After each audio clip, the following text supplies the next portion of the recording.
Agora a gente vai se dedicar a definir e conceituar algumas forças que a gente vai utilizar no nosso estudo. E a primeira delas é chamada de força normal. Para isso, considere um bloco que está sob um piso horizontal, tá? Então a Terra puxa esse bloco para baixo. Quando a Terra puxa ele para baixo, ele vai fazer uma força sobre o piso. Essa força sobre o piso eu estou chamando ela de menos F. Essa força, né, aqui está, é a força que o bloco, né, é a força que o bloco faz no piso horizontal, beleza. Porém, toda ação implica em uma reação. O piso também vai reagir com uma força sobre o bloco, né? Que eu estou chamando aqui, ó, de F. Que força é essa? É a força que o piso, ou vou chamar ela também o piso de apoio, né? Ele vai fazer sobre o bloco. E essa força que o apoio faz sobre o bloco, a gente vai denominar ela de força normal, né? Ela é uma força, entre aspas, que impede, ó, que esse bloco penetre no piso. É uma força de resistência, uma força de contato aqui, impedindo que um penetre no outro, tá? Então, quando um corpo exerce uma força sobre uma superfície, ainda que aparentemente rígida, se deforma e empurra o corpo com uma força normal que é perpendicular à superfície. Então a força normal, ela é uma força que surge quando o apoio faz, né, uma força impedindo, né, a compressão que esse bloco está fazendo sobre o piso, e essa força normal ela é sempre perpendicular à superfície. A mesma coisa vai se dar, por exemplo, se eu tiver aqui uma parede e se eu estiver comprimindo esse bloco contra a parede. Eu estou colocando meu dedo aqui, ó, comprimindo esse bloco contra a parede, tá? Essa daqui é uma força que minha mão está fazendo. Vou chamar aqui força mão, tá? Então, quando a minha mão comprime o bloco na parede, o bloco vai fazer uma força sobre a parede, que a gente vai chamar ela de menos F, só que toda ação implica em uma reação. A parede vai fazer uma força sobre o bloco, aqui, ó, que a gente vai denominar ela de força F, que ela vai ser chamada de força normal, que eu vou representar como sendo Fn, tá? Alguns livros, em vez de Fn, utiliza só N para representar a força normal. Mas para não confundir a força normal com o N do Newton, a gente vai utilizar o Fn. Tranquilo? Observe, né, que se a gente verificar as forças que atuam no corpo, no mesmo corpo, a gente vai ter a força peso, a força gravitacional.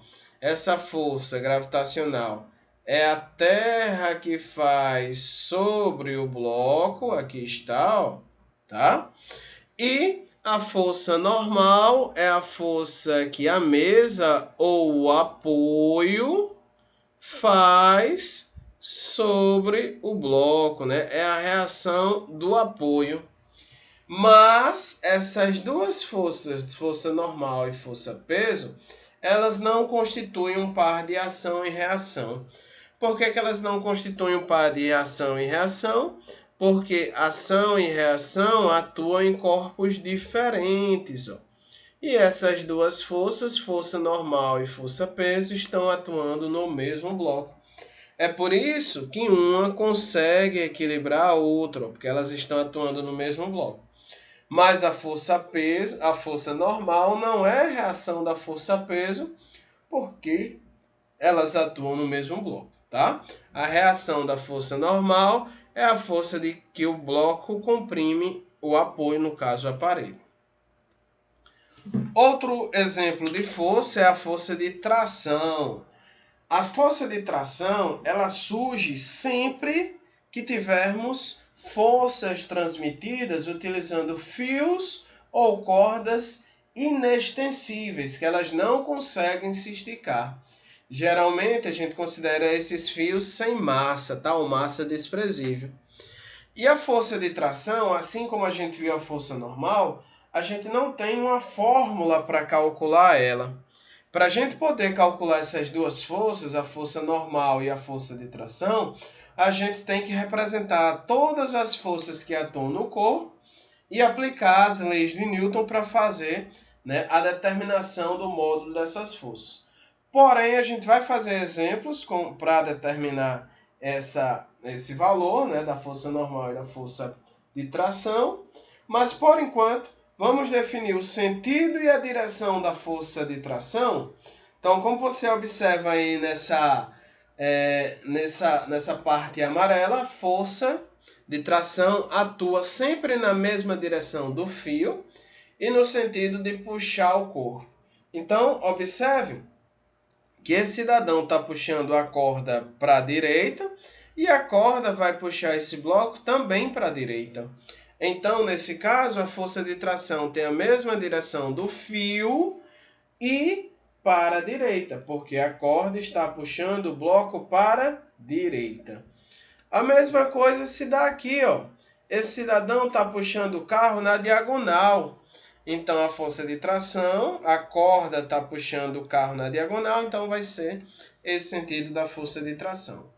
Aqui também, ó, a mão está puxando a corda para cá, só que a corda, né, tá puxando a mão.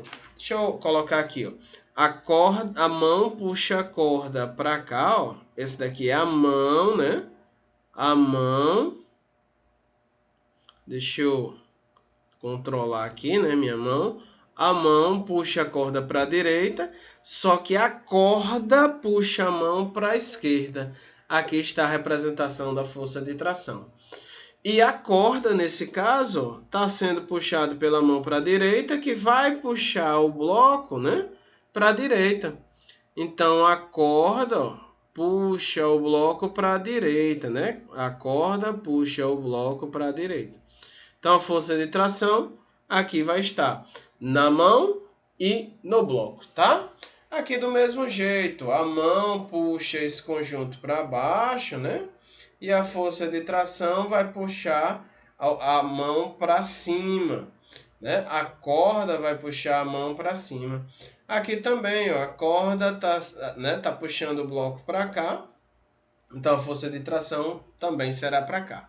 Aqui do mesmo jeito, ó, que força de tração e aqui força de tração, já que a mão está puxando esse conjunto para baixo, né? Aqui para baixo, a mão está puxando para baixo, esse bloco vai subir porque a corda está puxando ele para cima.